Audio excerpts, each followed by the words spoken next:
Hello everybody, Image here. The Proleague Allstars series continues with the return to 1 versus 1 play.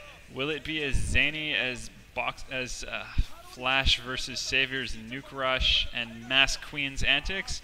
I don't know, but it's going to be exciting one way or another because we've got two players at the top of the heap facing off against each other, and as you can see, with about a 50-50 record against each other too. So evenly matched, high-ranking players, always exciting.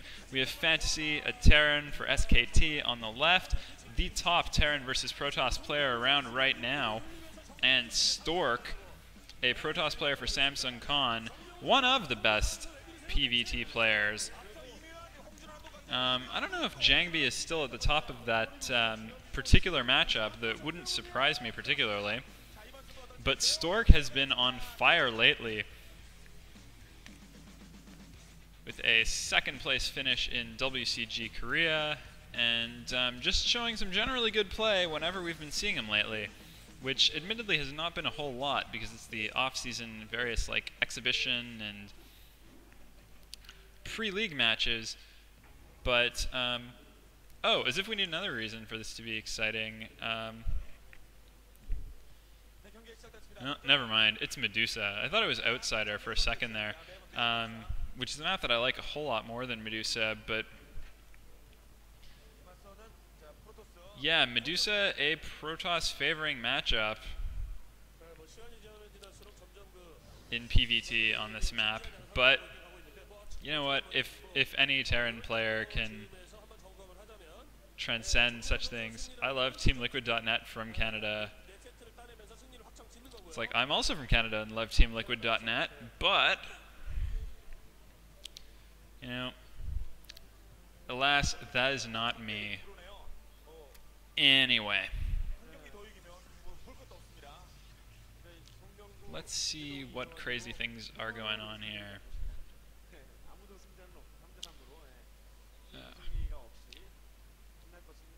Well, we're in the slow build-up phase of this game, so I'm going to talk a little bit about TeamLiquid.net, who are a great site for Korean StarCraft coverage, strategy, discussion, though it is a site where I feel that I have a little bit of a difficult time because I'm kind of a noob. They, by and large, do not appreciate YouTube commentators or really any commentator that's not a former professional gamer of some kind, by and large, and so I don't feel as if my work would be particularly appreciated over there. However, be that as it may, their site is still awesome, and the local members in Melbourne, Australia, for the most part, are a really nice bunch of people that I hope to, see again around some of the StarCraft parties that I throw in the city.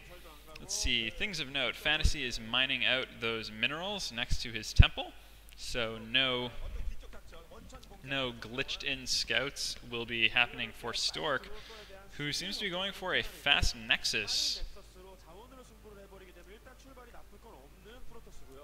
Actually, just how fast was this Nexus? Doesn't look like he 14. Maybe he did 14 Nex. Huh. Alright, well, quick Nexus for Stork, who is going to be going the economy route. And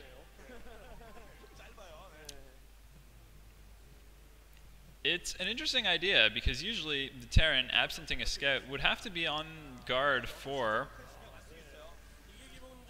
an early Dragoon pressure build, because Medusa isn't a ramped map. And here is an interesting thing. Yeah, going Nexus Gate, Core Gate. I think typically it'd be Nexus Gate, Gate, Core, but it doesn't really matter in this case because they just followed each other so closely. So, the gist of it is, Stork's going to not have necessarily gotten away with his 12 Nexus, although if Fantasy decides to expand rather than pressure, he'll have the economic lead and good for him. But he is going to be able to put out enough units to mount some kind of defense. And an interesting choice by Fantasy here, opting to take the mineral only. There can be a bit of a mind game at play here because Stork does have to be nervous about the possibility of a 2-factory going on behind that wall in, and he isn't going to know that Fantasy is running on 2 bases unless he slips in that probe before the barracks lands and gets an eyeful. But it looks like that probe is going to be stopped. And uh-oh, Fantasy is into Stork's base with vultures, and that is never good. That's 3 probes so far.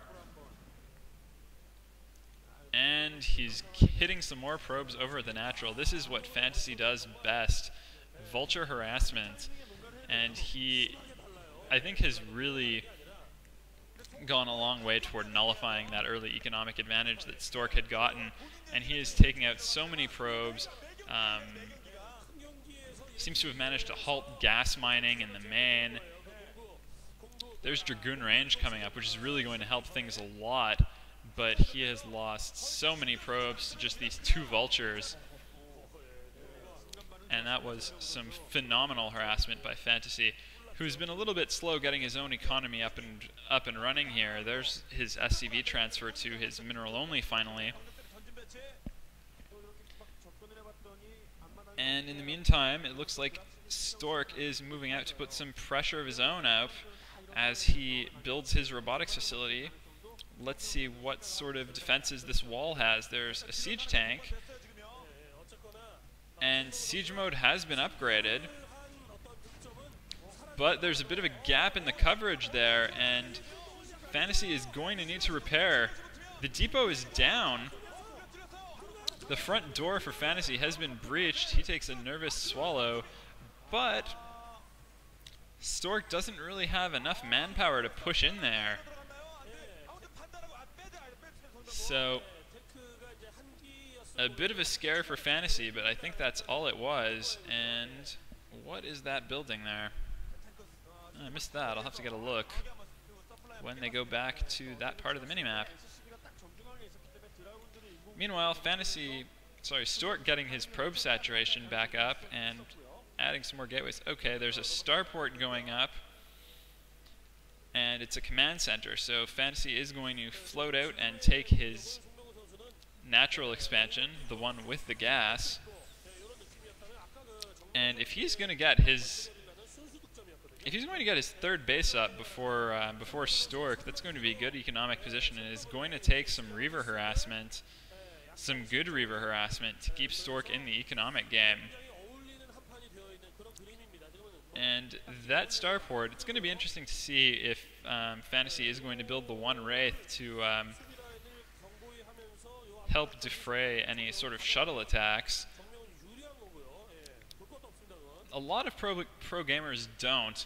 I guess it's because they presume that at their level it's not worth it. They can just do the job with ground units, but I don't see an armory for Fantasy either, so he might need that if he's going to defend, because I haven't seen an engineering bay either.